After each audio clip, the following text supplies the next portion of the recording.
Shalom Bapak Ibu semuanya, bagaimana kabarnya? Wah, luar biasa ya. Saya percaya kita adalah orang-orang yang luar biasa karena rancangan Tuhan itu luar biasa Ibu Bapak. Kita udah memasuki bulan kelima ya Ibu Bapak. Visi kita kan memasuki wilayah yang Tuhan janjikan. Saya percaya Ibu Bapak, udah ada banyak perubahan terjadi dalam kehidupan Ibu Bapak. Ada banyak pemulihan, ada banyak yang Tuhan kerjakan atas kehidupan kita. Karena apa? Karena Tuhan terus menuntun lewat pesan demi pesan yang luar biasa ya. Nah, pesan Tuhan Ibu Bapak bagi kita untuk kita di minggu ini adalah banyak cara tersedia, gunakan cara Tuhan. Diambil dari 2 Raja-Raja 5 ayat yang ke-10 Ibu Bapak. Ini mengenai Naaman ya. Saya mau membacakannya ini. Elisa menyuruh seorang suruhan kepadanya mengatakan, "Pergilah mandi 7 kali dalam sungai Yordan, maka tubuhmu akan pulih kembali sehingga engkau menjadi tahir." Ayat yang ke-11-nya. Tetapi pergilah Naaman dengan gusar sambil berkata, "Aku sangka bahwa setidak-tidaknya ia datang keluar dan berdiri memanggil nama Tuhan Allahnya. Lalu menggerak-gerakkan tangannya di atas tempat penyakit itu. Dan dengan demikian menyembuhkan penyakit kustaku." Nah Ibu Bapak, kemarin kita sudah beberapa hari membahas ya mengenai Naaman ini. Jadi Naaman adalah panglima kerajaan Aram yang pada waktu itu dia sakit kusta, dia ingin sembuh dan akhirnya ada seorang bujang perempuan gitu bilang, "Ayo pergilah ke seorang nabi, di sana ada Nabi Elisa." Jadi ketika Naaman datang pada Nabi Elisa, yang disuruh apa Ibu Bapak? Yang disuruh adalah Naaman suruh mandi 7 kali di sungai Yordan, membenamkan di sungai Yordan pada waktu itu. Dia nggak mengira, kok disuruhnya mandi di sungai Yordan yang kotor. Ini kan aku tuh lagi sakit kusta. Masa harus membenamkan diri di air yang kotor? Bagaimana mungkin? Atau tambah penyakitan, mungkin kepikiran dia kayak gitu. Terus kalau kusta aku basah, ini kayak gini, basah ketemu sama basah, jadi apa jadinya gitu. Jadi Naaman itu mulai berpikir gimana, gak masuk akal.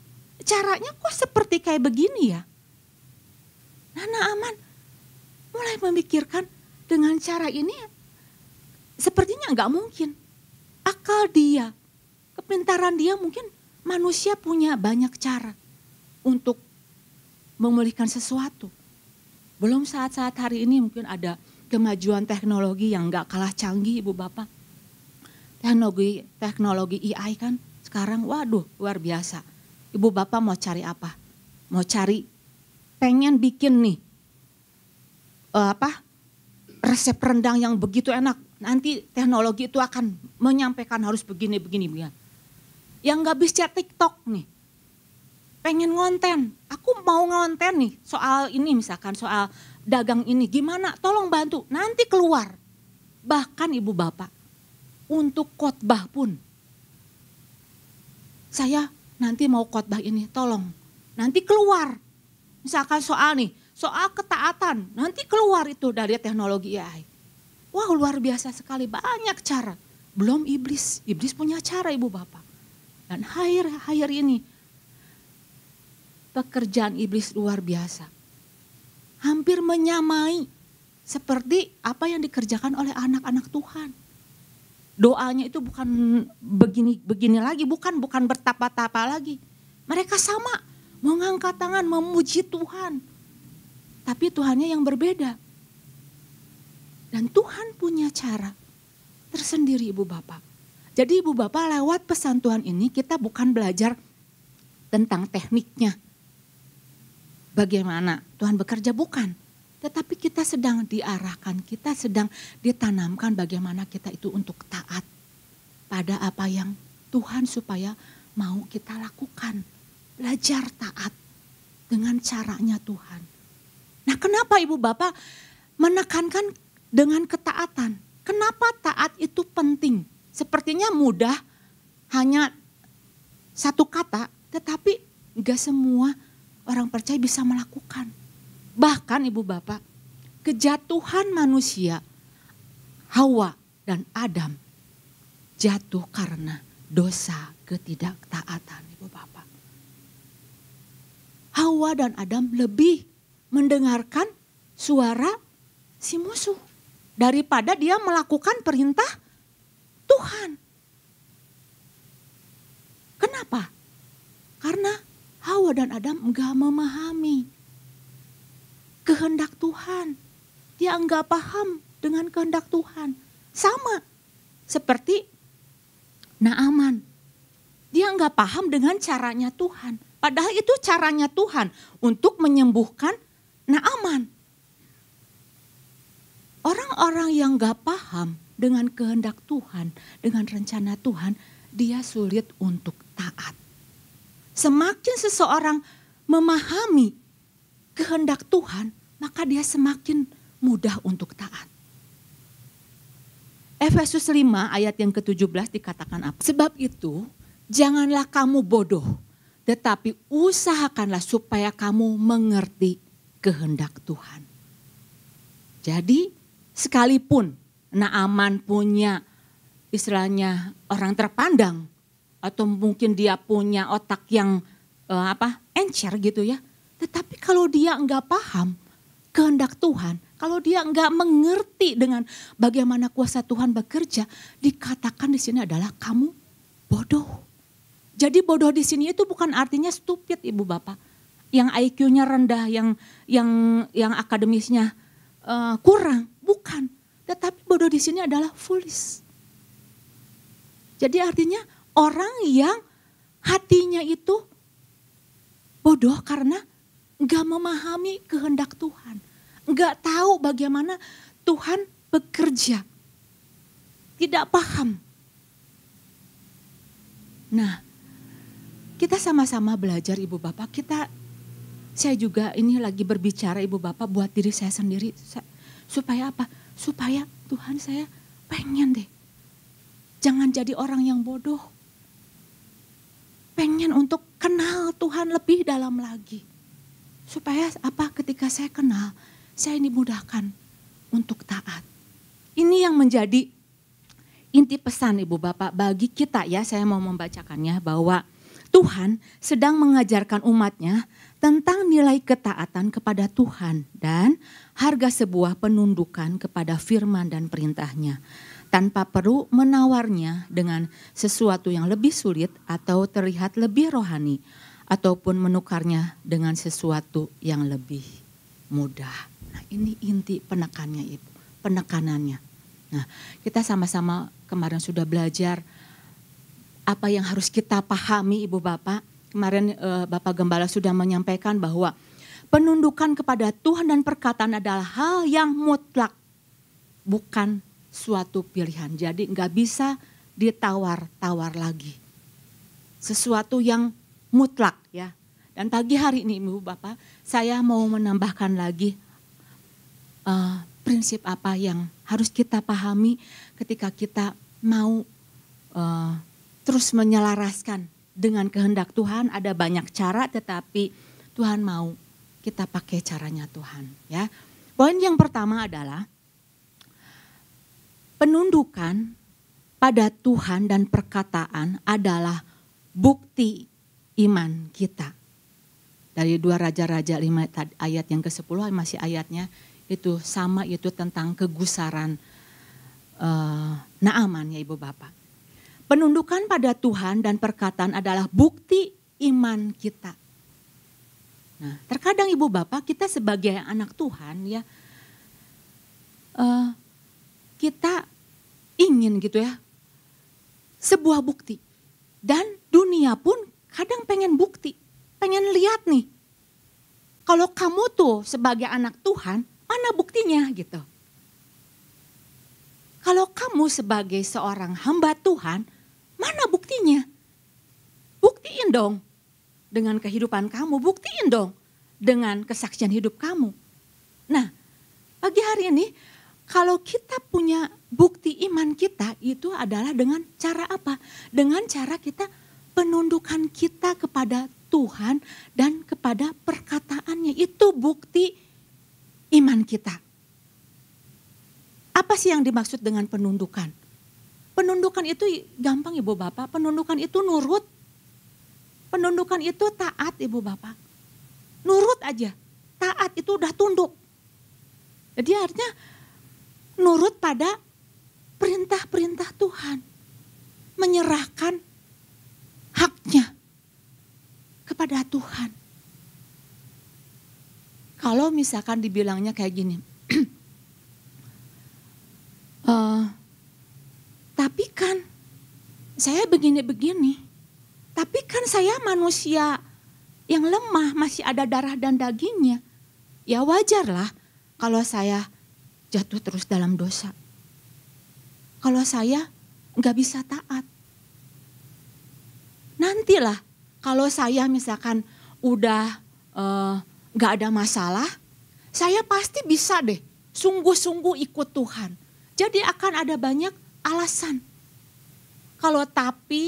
Kalau ia nanti dilakukan, itu artinya ada banyak alasan, itu artinya dia belum taat.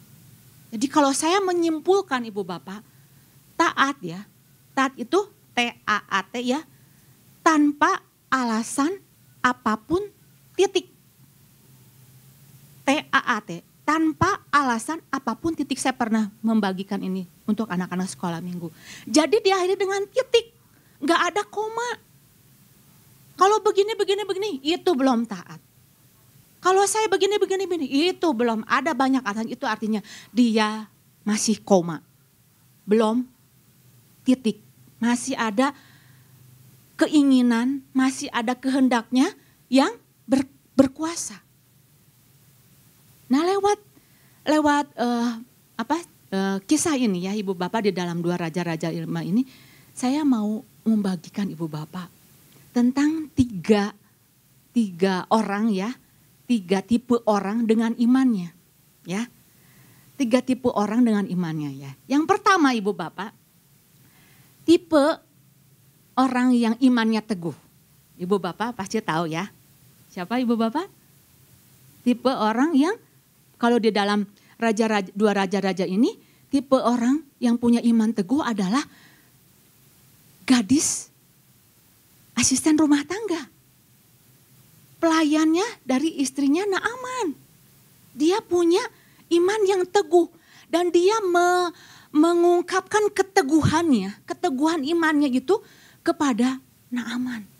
Di dalam 2 Raja-Raja 5 ayat yang ketiga dikatakan apa coba? Berkatalah gadis itu kepada nyonyanya, sekiranya tuanku menghadap nabi yang di Samaria itu, maka tentulah nabi itu akan menyembuhkan dia dari penyakitnya. Coba Ibu Bapak, enggak di Israel, enggak dia dibawa ke kerajaan Aram, imannya teguh, bahkan dia bisa meyakinkan kepada Naaman bahwa Tuhannya sanggup memberikan kesembuhan. Jadi iman teguh itu enggak ditentukan oleh, aduh status saya mah orang enggak punya apa-apa. Hanya pembantu rumah tangga, hanya seorang supir. Dia enggak pernah berkata nantilah kalau saya udah punya duit banyak, kalau saya udah punya jabatan, baru mungkin orang bisa dengar saya. Maka saya baru meyakinkan orang. Enggak, tapi gadis ini, pembantu ini, pelayan asisten rumah tangga ini, dia punya iman yang teguh karena apa? Dia percaya bahwa Allahnya sanggup memberikan kesembuhan. Itu iman yang teguh. Jadi tidak dibatasi oleh status, tidak dibatasi oleh gender. Enggak, dia seorang wanita luar biasa. Dia bisa meyakinkan. Bahkan di Alkitab pun ada tokoh-tokoh wanita yang punya iman yang teguh Ibu Bapak. Maria, dia punya iman yang teguh. Bahkan dia menyerahkan seluruh kehidupannya kepada kehendak Bapa pada waktu dia harus mengandung seorang bayi Yesus. Dia enggak mempertahankan lagi haknya. Dia tidak mempertahankan lagi dirinya. Deborah itu wanita yang luar biasa Ibu Bapak, yang punya iman yang teguh. Nah itu yang pertama, iman yang teguh ya. Jadi gadis pelayan rumah tangga ya. Dan yang kedua adalah tadi iman yang teguh, iman yang coba-coba Ibu Bapak. Iman yang coba-coba. Siapa iman yang coba-coba itu? Iman pegawainya dari Naaman. Ketika Naaman disuruh gitu ya, kan keberatan. Udah bos, cobain aja. Gak ada salahnya. Kalau nyoba itu. Nyelupin, cobain aja, namanya juga orang usaha. Namanya juga orang mah pengen sembuh. Gak ada salahnya nyoba-nyoba mah. Cobain aja. Siapa tahu beruntung. Siapa tahu sembuh. Kalau enggak sembuh, ya udah. Mungkin caranya yang lain lagi. Jadi dicoba, imannya dicoba, nyobain gitu. Siapa tahu. Nah seberapa kita seringkali kita pengen nyoba dengan caranya saya sendiri. Pengen. Ini benar apa enggak ya? Jadi didasarkan bukan karena ada sebuah keyakinan bahwa Tuhan mau melakukan sesuatu. Tidak didasarkan pada firman. Tetapi didasarkan pada usaha dia. Lain hal dengan gadis tadi. Dia melakukan, dia berkata karena ada sebuah keyakinan di dalam dirinya. Ibu Bapak, Sarah. Dia punya iman tetapi dia pengen coba-coba. Padahal Tuhan sudah berjanji. Dia pengen coba. Udahlah. Daripada mungkin gak hamil-hamil gitu. Maka diberikanlah. Siapa? Hagar. Pada waktu itu dia pengen coba-coba. Jadi jangan coba-coba. Iman kita enggak bisa coba-coba. Harus punya dasar pondasi yang kuat. Kenapa coba?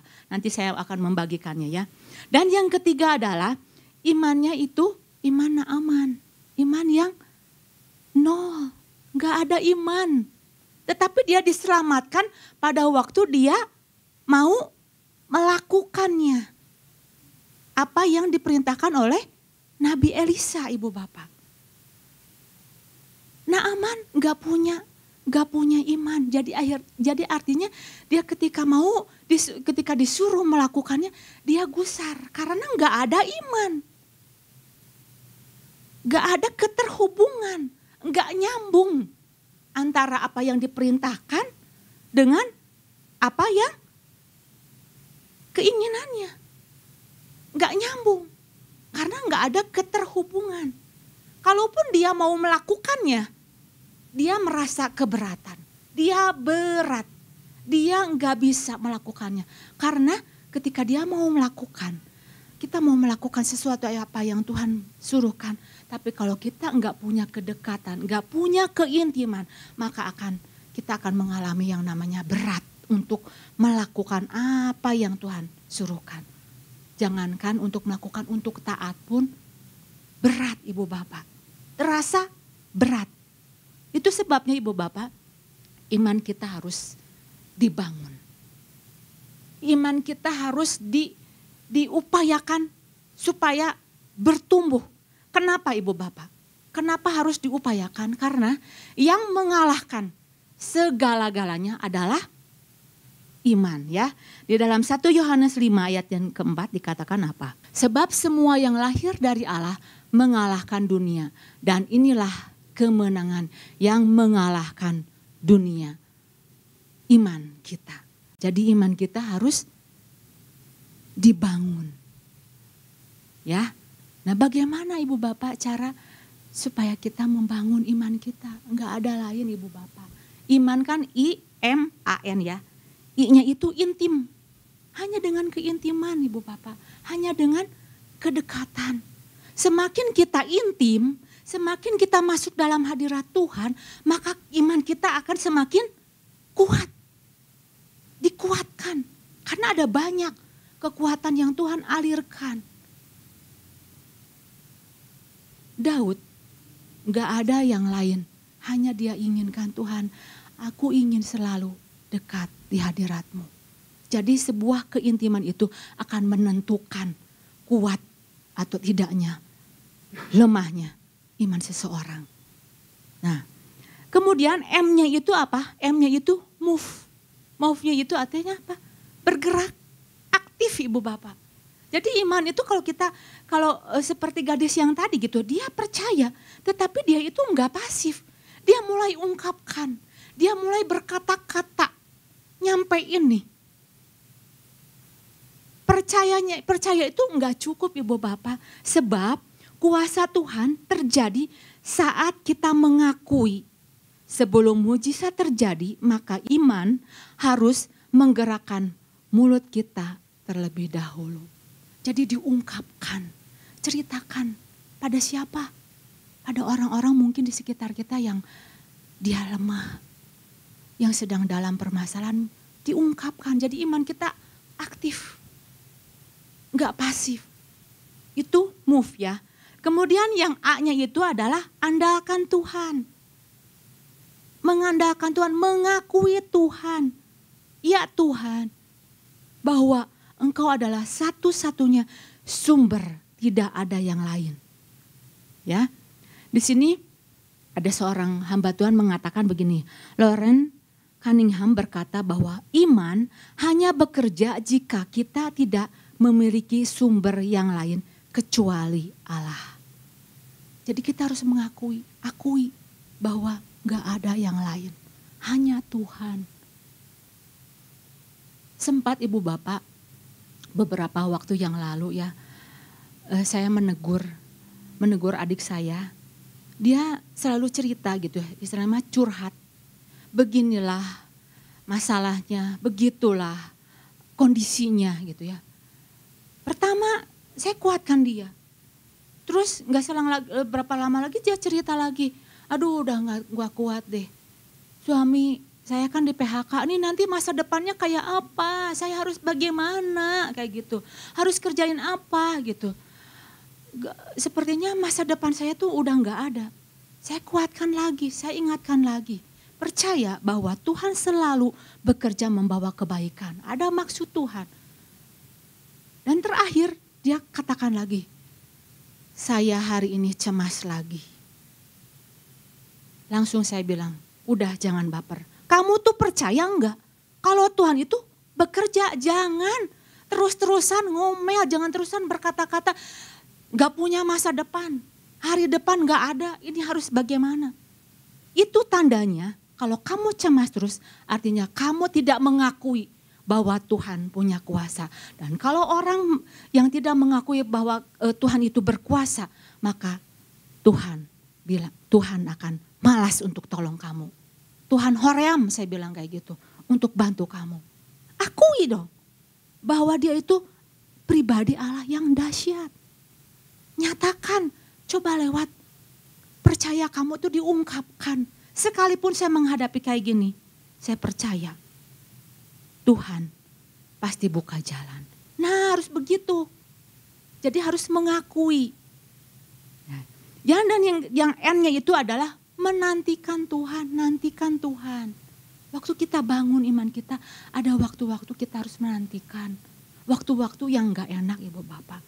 Tetapi waktu penantian itu Tuhan pakai Ibu Bapak untuk memperbaharui kekuatan kita. Untuk membuang hal-hal yang tidak baik. Yang membuat kita mungkin sulit untuk mengalami hal-hal yang lebih besar lagi. Itu di dalam waktu-waktu penantian. Beberapa waktu yang lalu kita belajar tentang bagaimana seekor Raja Wali di dalam masa penantiannya. Dia harus terbang, naik ke gunung yang tinggi. Dia harus menjemur badannya. Dia harus mematuk-matukan paruhnya. Untuk apa? Untuk dia bisa diperbaharui, Ibu Bapak. Untuk dia punya kekuatan yang baru. Nah, Ibu Bapak, ketika kita menyadari bahwa kita sadar bahwa ada iman yang harus terus dibangun, mari. Ada poin-poin ini yang Ibu Bapak bisa lakukan. Ya, jadi poin yang pertama adalah penundukan dan pada Tuhan dan perkataan adalah bukti iman kita. Iman kita harus terus dibangun ya Ibu Bapak. Tanda bahwa kita punya iman adalah dengan cara kita tunduk pada Tuhan dan pada perkataannya. Dan poin yang kedua adalah penundukan pada Tuhan dan perkataan adalah bukti kekuatan kita. Penundukan pada Tuhan dan perkataan adalah bukti kekuatan kita. Kekuatan apa Ibu Bapak? Kita bukan berbicara kekuatan fisik lagi. Badannya besar gitu ya. Yang artinya dia lebih kuat. Yang badannya kecil, dia lebih lemah. Bukan, kita tidak berbicara dengan ukuran secara fisik. Nah aman Ibu Bapak, fisiknya mungkin dia seorang panglima. Yang postur tubuhnya mungkin gagah. Yang postur tubuhnya mungkin terawat. Tetapi kalau dia gusar, artinya apa? Dia inner man-nya itu lemah. Dia orang yang lemah. Dia orang yang tidak punya kekuatan. Bandingkan Ibu Bapak dengan yang namanya Daud. Daud mungkin seorang gembala yang kecil hanya menggembalakan 2-3 ekor kambing domba. Tetapi Ibu Bapak luar biasa. Inner man-nya itu luar biasa. Perkasa, gagah perkasa. Bahkan dia yakin kalau ketemu dengan Goliat, saya mampu menghajar, saya mampu mengalahkan Goliat. Karena apa? Dia yakin dia punya kekuatan. Dan kekuatan yang dibangun oleh Daud itu bukan kekuatan dengan berdasarkan pada dirinya sendiri. Daud bangun kekuatannya di dalam keintiman. Daud bangun kekuatannya itu di dalam kedekatan, di dalam pengenalan akan Tuhan. Daud bangun kekuatannya itu di dalam hadirat Tuhan. Dan Daud bangun kekuatannya itu atas dasar apa yang Tuhan katakan Ibu Bapak. Luar biasa.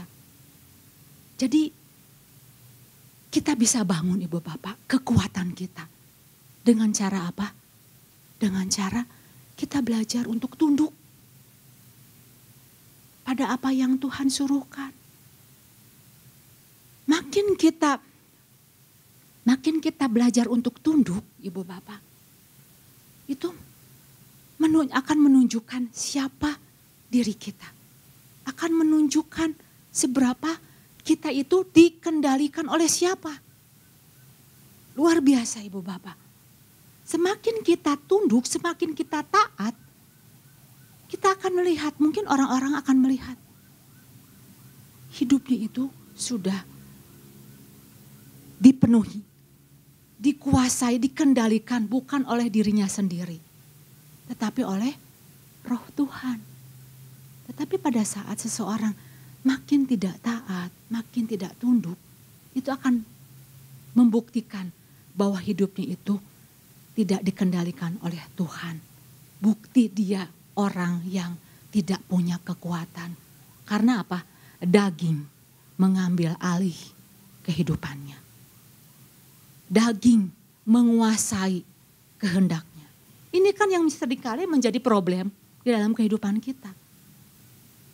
Kalau yang namanya taat, iya Tuhan, pada kehendak Tuhan. Yes Tuhan, aku mau melakukan ini. Sekalipun daging tidak melakukannya, aku berkata, iya Tuhan, pada kehendak-Mu.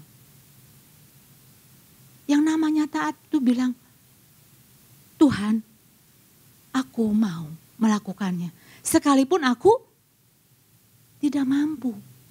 Itu artinya apa? Dia taat. Seringkali kita bentrok Ibu Bapak. Perjuangan antara daging, antara keinginan daging dengan keinginan roh. Tetapi di dalam 1 Petrus 1 ayat yang ke-14, hiduplah sebagai anak-anak yang taat dan jangan turuti hawa nafsu yang menguasai kamu pada waktu kebodohanmu. Nah ini, jadi ayat ini menekankan kepada kita Ibu Bapak bagaimana kita harus punya ambil kendali atas kekuatan yang ada pada diri kita. Khususnya adalah hawa nafsu kita. Hawa nafsu kita, dia punya kendali atas kehidupan kita. Kita harus bisa menguasainya. Gak lain Ibu Bapak, tidak bisa mengandalkan kekuatan diri kita sendiri.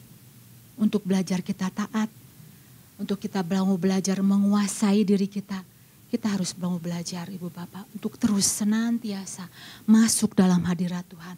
Minta pengurapan Tuhan terus menerus yang membawa kita apa?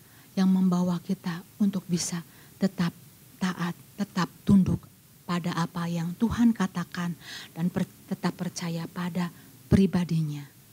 Nah Ibu Bapak, 2 poin ini yang saya mau membagikannya, biarlah semuanya itu boleh menjadi berkat bagi kehidupan kita adalah bahwa kita, bukti iman kita harus kita tunjukkan, kita harus terus bangun dan bukti bahwa kita kuat, kita harus terus juga bangun kekuatan kita hanya di dalam Tuhan. Demikian firman Tuhan, Tuhan Yesus memberkati.